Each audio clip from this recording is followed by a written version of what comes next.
Leave your comments on the Ask Reddit sub, and I'll read your answers on the next episode of LWIAR. People of Reddit, what is a surprisingly unknown survival fact that everyone should know? Pack a whistle. There's no chance your voice will hold out yelling at the top of your lungs. And whistles carry long distances. Especially handy if you've injured yourself and need to rely on others finding you. SOS in Morse code is --. So 3 short blasts, 3 longer ones, 3 short, pause, dot and repeat. This is an especially handy and harmless device to give kids that are along for a hike. Along with, if you get separated, stop walking and blow the whistle lots, and we'll come to you. In general, signals in groups of 3 are signs that you need help. Anything that's clearly not natural counts. That could be piles of rocks, signal fires, strips of cloth tied to a tree, etc. Obviously you want it to be visible, audible to whoever might be searching for you. But the group of 3 means that it's not an accident or a coincidence and so draws attention. Harmless. My parents gave me and my siblings whistles and they would blow them in the car for hours. And, yes, I realize this is incredibly petty when compared to how useful they are in emergencies. Lol. Different strokes I guess. I and another father take a gaggle of our kids plus cousins for hikes camping each summer. And they get a few minutes to test the whistle, then an explanation that it's like the fire alarm. And not to be abused. Never had a problem. If you get stuck in your car in the snow, stay with your vehicle. Hypothermia makes you delirious and you can wander the wrong direction and freeze to death. Your vehicle is also a lot easier to locate than you are. When I was younger and traveled a lot, a friend from Minnesota told me to keep an unopened bottle of water, a blanket, matches, candle and a rope in the car during the winter months. A wax candle will provide enough heat to keep the car warm enough to survive with the blanket around you. Tie the rope to the car if you get out to relieve yourself, that way you can find your way back by following the rope. If snowing, water, well that is obvious. Canadian here, I do the same. My sleeping bag lives in my trunk during winter. Also super convenient if you need to crash on a couch after a party. The other thing is to make sure the car exhaust is clear. If you keep the car running you may very well kill yourself by carbon monoxide otherwise. Also, if there is an empty bottle you can pee in it and use it for warmth for a while. Same with the sleeping bag. I also keep my small single burner camp stove and my camp pot with 2 gas canisters and some of those freeze-dried meals in a bag. I've heard too many stories about people living off of hot sauce packets and whatnot when trapped with their car. When they find me I'll be sleeping off a nice beef stroganoff. Edit. I've gotten a few comments on this so I figured I'd put this up. Do not cook with gas inside a closed space. If you're going to do this, crack a window for ventilation. Careful with the burner though. It's possible to use up all the oxygen in a closed-up space and suffocate yourself. Source. Almost died to this when I was younger. Air got thin so I left the building. Came back and stayed in the room for about 10 seconds before I realized I wasn't breathing anything I could breathe. If I had gone to sleep like I was planning I wouldn't have woken up. When wild camping and hiking in Scotland, some Dutch outdoor guy told us to always keep tampons to start a fire. He was so right. In a wet environment where all the leaves and branches are moist and the wind blows like crazy, we sometimes needed 5 hours to start a fire, and we needed the fire to at least have a warm meal in the night. They're the best fire starter. They're lightweight and tiny, easy to carry. You can pull them apart and there's a lot of easily burning material that you can use as a fire starter. They also frequently come in sealed plastic wrappers, so basically waterproof. They are also, unsurprisingly, sterile and good at soaking up blood. Makes them amazing for treating wounds. Edit. A lot of people putting words in my mouth. I said nothing about gunshot wounds or serious trauma. I'm talking about cuts, scrapes, small gashes. When you're out in the woods and don't have access to proper medical supplies. I'm sure they'd work in an emergency for more serious injuries, but those aren't what I'm discussing. Obviously you should try to bring an actual medical kit with you. But I have used tampons in a pinch as a compress on minor bleeding injuries and they work great. Edit 2. Yes, I'm aware they're technically sanitary and not sterile, but that's not super relevant. The point here is that they're much less likely to introduce bacteria to a cut than if you were to Say use something like a handkerchief or shirt. Pads and tampons are actually not guaranteed to be sterile because they're classified as a luxury good, not a medical product. Learned that from my doctor a few years ago because I would get a damn yeast infection or UTI every month without fail, and having to be on antibiotics and antifungals all the time was going to be very bad if I actually got a serious infection. He said I should switch to using a menstrual cup instead, because they're medical grade silicone and can be boiled to sterilize them. Also, they're just generally awesome and better for you in a lot of ways. I switched, stopped getting infections, and holy crap, this thing has literally changed my life with how much it's improved my monthly quality of life. Well, now I extra don't want to be in a fire while on my period. Just tuck the wick in. Asterisk fuse. Most subway platforms have a space for a person to crawl under in case they fall on the subway's tracks. So if you fall off the edge of the platform and onto the tracks, instead of trying to climb back up, if you see a train coming, there's a crawl area underneath. It might be tight, and you'll certainly get dirty, but better than dying. Nice to see an urban survival tip. Not as interesting as drinking out of elephant dung, but definitely way more applicable to most people. This is actually really informative, thanks for sharing. Unfortunately so, they need signs and crap. No one knows that they won't be injured. It's instinct to climb back out. Why have I never heard of this? Because I don't think it's there for that purpose. It looks like, especially in this picture, it's just a feature, probably actually there for maintenance. Maybe as an exhaust place. Like for the metal grinding, that way it has somewhere to go. Probably unlikely, but still, I highly doubt it's there for people to hide if they fall on the tracks.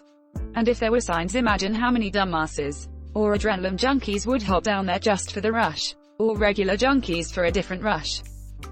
Yeah, good points. Cause I could swear I've seen many without this feature. They're just straight, so probably just a design to do with specific trains even. I feel you. That's something my dad always drilled into our heads anytime we'd go to any big events. And he'd always bring a small flashlight. I've never had to use an emergency exit, but I always make a point of finding the nearest one. Grew up not too far from where the station nightclub fire happened. It was brutal. There is a video where you can see just how fast the fire spread, and at the end you can see bodies piled up around the front door while there were multiple other doors that were free and clear that people could have escaped out of. After that day, every parent, teacher, authority figure drilled into everyone's head to know multiple exits and always have a quick path to them. A couple of years ago, when my daughter got old enough to start seeing bands with her friends, I told her to look for all exits in event of fire and showed her the station fire and how quick it went up. She told me she already did look, but it was in case of gunfire.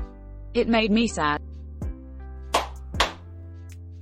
During the winter, it is way better to be slightly cold than it is to sweat. If you start to sweat, you can go hypothermic way faster. Don't drink seawater regardless of thirst levels.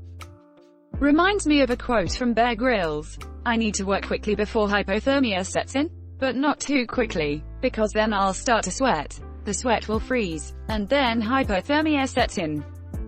While he's technically on the right path, he also a total hack'em spews a bunch of awful advice. Edit. Well, this comment blew up. Let me briefly explain why I think he is a hack. I come from an extensive background of technical rock climbing and alpinism, and every bit of media he has put out on my sport is pure and utter nonsense. Such as this video, where he is epicing on a beginner-rated route at 5.5.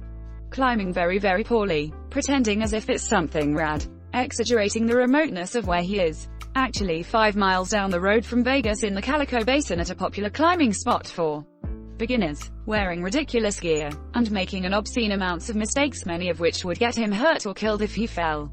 There are many more like this one. Yes, he climbed Everest by the mountaineering route. Hike up, but so could any fit person who is taken on by a guiding service and can slide a Jumar up a rope.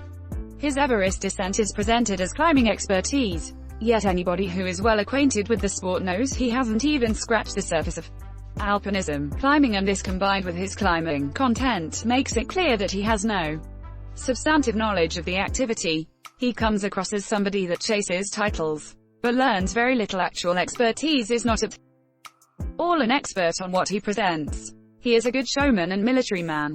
But that is about it when it comes to adventure. My knowledge is in the world of climbing. And based on his resume and what he presents, he cannot even be considered a neophyte climber in my world. In fact, he is a massive meme amongst climbers. Based on my interactions with other skilled outdoorsmen, this holds true in other realms of sport and adventure. Therefore, I consider him to be a total hack. I don't care if he was in the SAS and has some surface-level accolades.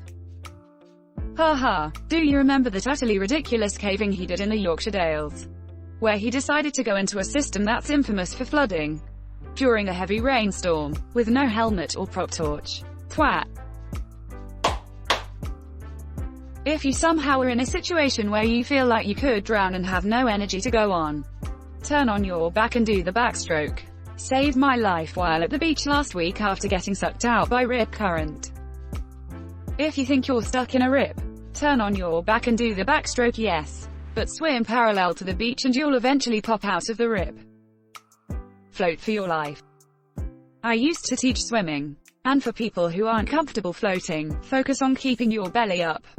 Like a balloon full of air. If you spread out your arms, it might make things easier. If you can't fully backstroke, because maybe you can't stay on top of the water well enough, or you can't extend your arms like that, swim like a frog by lifting your arms above your head and then pushing them back towards your body. Think jumping jacks. If you're drinking plenty of water but still showing signs of dehydration, headache, fatigue, muscle aches, blurred vision, stumbling around, you may be low on electrolytes. Salty foods can really help with this. But oral rehydration salts such as Pedialyte work even better and should probably be in more people's backpacks. Disclaimer: those symptoms aren't limited to dehydration and can also occur due to heat exhaustion, hypothermia, or altitude sickness. You just solved a big problem for me. Holy shit. I forgot about my salts. Drip drop. It's like Pedialyte balanced for adults. I drink it in the backcountry, after long runs, or when I make poor decisions regarding whiskey. It helps so much. Exposure and dehydration will frick you up much faster than hunger. Bring spare socks. Your feet will rot if you don't. Like seriously man, it's worse than being really hungry because you straight up get dizzy and can't think straight. And making shelter is more than just a roof over your head. You lose more body heat to the ground than to the air. Proper bedding is just as, if not more, important than having walls and a roof around you. You lose more body heat to the ground than to the air, so that's why people said they were cool when they were grounded. Rule of threes: 3 minutes without air, you're dead. 3 hours exposed to extreme weather, you're dead. 3 days without water, you're dead. 3 weeks without food, you're dead. Edit. Damn, this blew up. Lot of people splitting hairs. The idea is it's easy to remember and it keeps your priorities in order. Yeah, some people can live longer than 3 days without water or 3 minutes without air, but you're not really thriving and your average person may not make it. It's a memory device. Thanks for the awards. Top comment ever. And 3 months without hope. If you're having a bad time, talk to someone. Help is available, sometimes in the most unlikely of places. Thanks Sparky. Barrel cactus in the Sonoran Desert are not full of water as is commonly portrayed. Instead, they are full of acidic solutions that induce vomiting and diarrhea if consumed. These can easily be fatal for a dehydrated person in the desert. The barrel cactus fruit, by contrast, is one of the most agreeable edibles in the cactus world. They are easy to pick, thornless, and tasty. I was led to believe that you should drink cactus juice. It'll quench you. Nothing's quenchier, and it's the quenchiest. If you drink it, you'll see a friendly giant mushroom. Mushy giant friend. We're walking in circles. I've seen that same spirit mushroom 5 times. That's not the same mushroom. Yes, I am.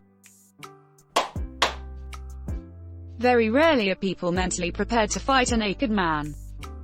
My buddy's fight strategy is to take off his shirt in a fight. If the other guy still wants to fight, he takes down his pants.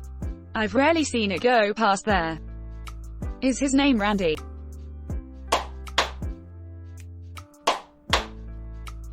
Thanks for watching. Last week I asked Reddit the best of recent AskReddit submissions and comments. If you like these videos and want longer versions, check out LWIAR too. And don't forget to like and subscribe.